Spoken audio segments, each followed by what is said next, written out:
Selamat pagi buat kita semua. Kita mengucap syukur kepada Tuhan Yesus. Untuk pagi ini, kita boleh bangun dari tempat tidur kita sehat dan kita segar. Dan pagi ini kita akan lanjut. Aku rapi-rapi, aku mau pergi les seperti biasa. Dan di video yang lalu itu, penjelasannya adalah Yesus dan Yohanes Pembaptis. Jadi udah tahu ya perbedaannya itu. Jadi Yohanes itu membaptis atau memberikan jalan untuk Tuhan Yesus. Ibaratnya gini lah, Yohanes itu membantu Tuhan Yesus untuk pengabaran Injil. Jadi udah ada perbedaan-perbedaannya ya. Waktu si Yohanes itu tidak minum anggur, tidak makan roti, orang bilang dia kerasukan. Sementara waktu Yesus datang dan kepada siapa saja Tuhan Yesus terbuka. Bahkan kepada orang berdosa, pemungut cukai, dia pergi makan dan minum di rumah mereka. Tetapi orang Farisi mengatakan dia adalah pelahap. Jadi dunia ini akan selalu menyalahkan kita. Apapun yang kita kerjakan, baik aja kita disalahkan, apalagi jahat. Jadi dunia ini ya itu tadi, seperti yang keledai yang kucerita dengan dua istri itu. Selalu ada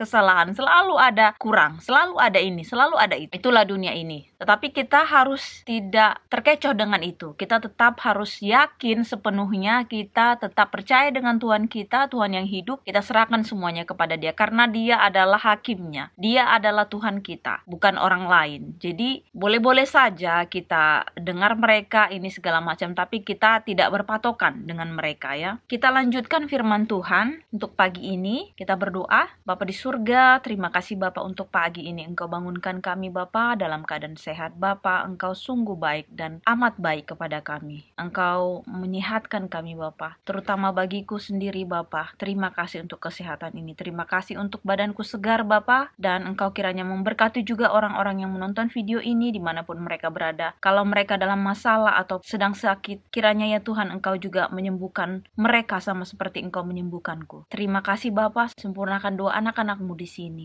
Hapuskan segala dosa dan pelanggaran kami supaya kami layak dekat-dekat kepadamu. Di dalam nama Tuhan Yesus, Juru Selamat dan Tuhan kami. Amin. Di sini aku akan baca ya. Ini ada di dua kitab ya, di Matius dan di Lukas. Matius 11 ayat 20 sampai 24, judulnya Yesus mengecam beberapa kota. Kemudian Lukas 10 ayat 13 sampai 15. Tapi ini aku baca sampai 16 aja ya. Judulnya Yesus mengecam beberapa kota. Celakalah engkau Korazim, celakalah engkau Betsaida, karena jika di Tirus dan di Sidon terjadi mujizat-mujizat yang telah terjadi di tengah-tengah kamu, sudah lama mereka bertobat dan berkabung. Akan tetapi pada waktu penghakiman, tanggungan Tirus dan Sidon akan lebih ringan daripada tanggunganmu. Dan engkau Kapernaum, apakah engkau akan dinaikkan sampai ke langit? Tidak, engkau akan diturunkan sampai ke dunia orang mati. Barang siapa mendengarkan kamu, ia mendengarkan aku. Dan barang siapa menolak kamu, ia menolak aku. Dan barang siapa menolak aku, ia menolak Dia yang mengutus aku.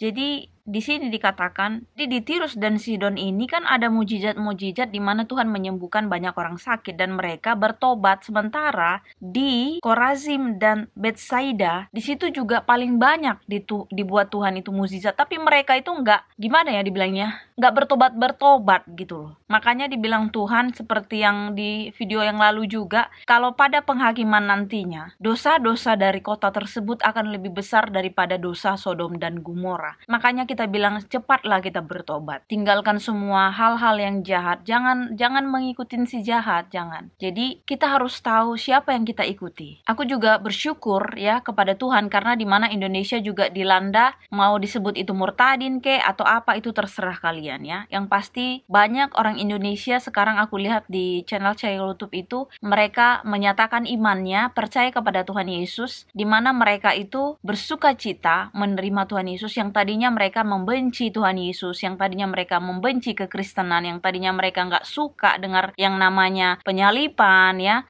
pokoknya yang berbau-bau Kristen mereka nggak suka. Tetapi pada saat Tuhan sudah memilih mereka, pada saat mereka sudah ditarik oleh Tuhan Yesus, mereka menyatakan imannya, mereka menyatakan kepercayaannya kepada Tuhan Yesus, sehingga mereka dipulihkan. Mereka terbebas dari hal-hal yang kebencian, kan? Mereka terbebas dari hal-hal yang merenggut kebahagiaan mereka atau sukacita mereka, sehingga mereka mereka sekarang tersenyum, bahagia, dan selalu nonton itu. Apalagi di channelnya Pak Yusuf Manubulu itu ya. Kalian pasti udah tahu. Aku juga selalu nonton itu, di mana mereka menyatakan iman mereka, walaupun mereka baru. Aku kadang-kadang malu, ibaratnya mereka baru mengenal Tuhan Yesus, tapi mereka sudah frontal, sudah berani gitu. Dengan resiko yang banyak ya, pasti kita tahu itu. Tetapi aku percaya Indonesia akan dijamah Tuhan, apalagi sekarang mudah-mudahan aku lihat juga di YouTube mantan Menteri Kesehatan menemukan atau sekarang lagi proses untuk vaksin. Semoga dunia melihat Indonesia itu nggak sembarangan, nggak ibaratnya bukan negara sembarang negara. Semoga negara Indonesia itu bahkan menjadi mercusuar ya, seperti didengungkan ya. Karena aku yakin bangsa Indonesia itu adalah bangsa yang pintar ya. Artinya kita banyak potensi ya, mulai dari kekayaan dan orang-orangnya juga pintar. Pokoknya kalau mau digali itu semua orang Indonesia itu sebenarnya kalau mau dibilang itu banyak orang-orang pintar dari sana. Tetapi itu tadi proses ya, kita sama-sama berdoa, mendoakan negara kita. Semoga negara kita tetap maju, semakin maju dan orang-orangnya juga berpikiran maju ya. Semoga orang Indonesia juga semakin sadar akan kecintaan negaranya, kecintaan akan Tuhan juga. Karena cinta akan Tuhan,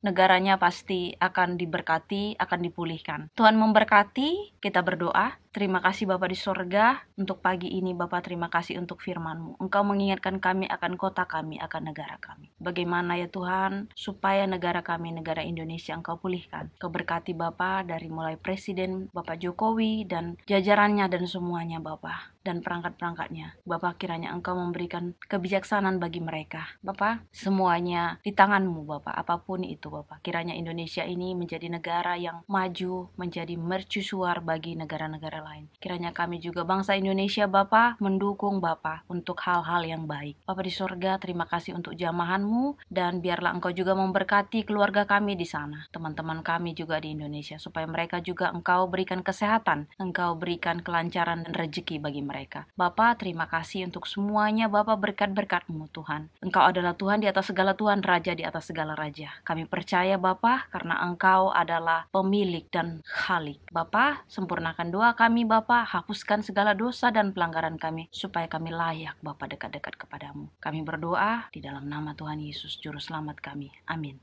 Terima kasih sudah menonton video ini. Tuhan memberkati. Amin.